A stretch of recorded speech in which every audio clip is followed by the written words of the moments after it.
Germany's government crisis is over. That's at least according to many in the media. Germany has a new coalition option.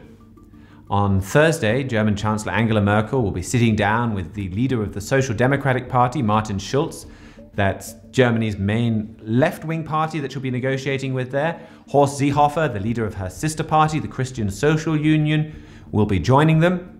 Angela Merkel's governed with the Social Democrats before the election, so she's used to doing coalitions with them. So is that it? Problem solved? Coalition deals all finished? Not by a long shot. And to see why, we have to recognize three things. The first is that we're still a long way from a deal. These groups are discussing the possibility of beginning exploratory coalition negotiations. So we're not even close to actual coalition negotiations at this point. Politicians, newspaper commenters, etc. have all said that it's very unlikely that these negotiations will be done by the end of the year. In fact, the Interior Minister, Thomas de Maizière, said that he didn't expect formal negotiations to begin until January. Now, the second point is that the Social Democratic Party are under pressure like never before. So yes, Angela Merkel has been in coalition with the Social Democrats twice before, and so that's led many to think, well, these negotiations are going to be relatively straightforward. I don't think they will be. Yes, the Social Democrats have just been in coalition with Ms. Merkel, but they also just suffered their worst election result in post-war history. If they lose just a few more percentage points, they're going to lose their status as one of Germany's major parties. They'll be playing in the same league as the Free Democrats or the Green Party. So their survival as Germany's main left-wing party is on the line here. So that means they've got to be much more difficult.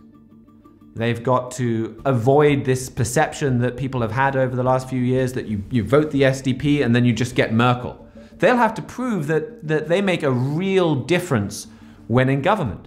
And so in order to do that, well, that means they'll have to be much more harder to negotiate with. They'll have to stick to their positions much more, be much less willing to compromise. They'll have to very obviously and publicly force Angela Merkel to change her course on certain issues. And this means that then if they go on to form a governing coalition, well, that's going to be much more unstable. And that brings me to my third point. And that is there is an underlying dissatisfaction in Germany. The cause of Germany's problems right now is not just a tricky election result. Instead, that election result is a symptom of a much deeper problem.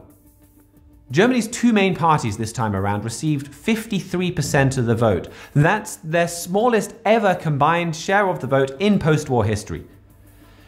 Just by way of contrast, throughout the 1990s, these two parties had always at least 75% of the vote between them. So voters are abandoning these main parties and often for fringe groups, groups that don't just oppose specific political parties, but traditional politics, that don't just want new leaders, but that want a new political system itself. And that's a reflection of growing anxiety and dissatisfaction within Germany. A new left-right coalition can't be the solution to Germany's problems, as it ignores those underlying causes. George Friedman, the founder of Geopolitical Futures, wrote this week that there is in fact a great debate in Germany over the country's future on issues from the role of German culture to the welfare state. A grand coalition brushes these matters aside, and the more it does that, the more the political system and social reality will diverge until the earthquake inevitably arrives. The Bible also prophesies of a great change coming to German politics. And now you can see experts in the world warning about this growing crisis. Daniel chapter 8, for example, talks about a strong leader that's going to rise in power in Germany. And the mounting dissatisfaction that we see in Germany right now is creating the perfect environment for that to happen. And this new proposed grand coalition does nothing to change that.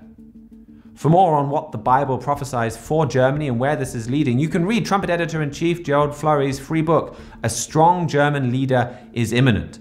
You can order a print copy of that for free or download it online at our website, thetrumpet.com.